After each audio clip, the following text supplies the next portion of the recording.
কয়েকদিন ধরে তোমার সঙ্গে রাত জেগে কথা বলতেছি, প্রচন্ড ঘুম পাচ্ছে। ঘুমায় যাই। তুমি ঘুমিয়ে পড়ো, আমি সারা রাত ভিডিও কলে থেকে তোমার ঘুমানো দেখবো। আচ্ছা ঠিক আছে।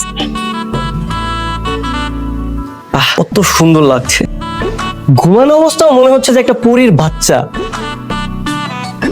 আসসালামু আলাইকুম শ্বশুর মানে আঙ্কেল। ওয়ালাইকুম আসসালাম। কতদিন ধরে চলছে এসব?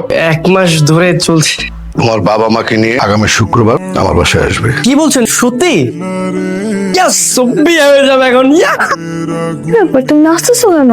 আরে আমাদের বিয়ে। দেখেছেন ভাই সাহেব, অবস্থা দেখেন। জানি ভাইজান, ওরা যে পাগলামি শুরু করেছে এতে মনে হচ্ছে প্রেমে পড়ে পুরাই পাগল হয়ে গেছে। আর এইটার একটাই সমাধান, সেটা হচ্ছে বিয়ে। তাহলে আমরা দেরি না, আগামী মাসের 15 তারিখে ওদের বিয়ে দিয়ে দিন। আলহামদুলিল্লাহ।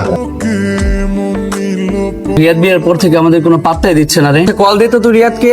হ্যালো, কি রে তোর বিয়ে হয়ে গেল 3 দিন হয়েছে, এখন কি ঘরে বসে থাকবি? আড্ডা দিতে আসবি না? আরে কি বেরোবো, কি বলছিস তুই? হ্যাঁ, আমার বউ আছে না, আমি আমার বউকে সময় দিচ্ছি। ফোন রাখ, পরে কথা বলবো। দোস্ত, আমরা কিন্তু তোর অনেক বেশি ভালোবাসি, তোর অনেক মিস করতেছি। আয় না একটু আড্ডা দিই আমরা, অনেক খারাপ লাগতেছে আমাদের। তোর একটা কাজ কর, চা আর সিগারেট খেয়ে নে, দেখবি মন ভালো হয়ে যাবে।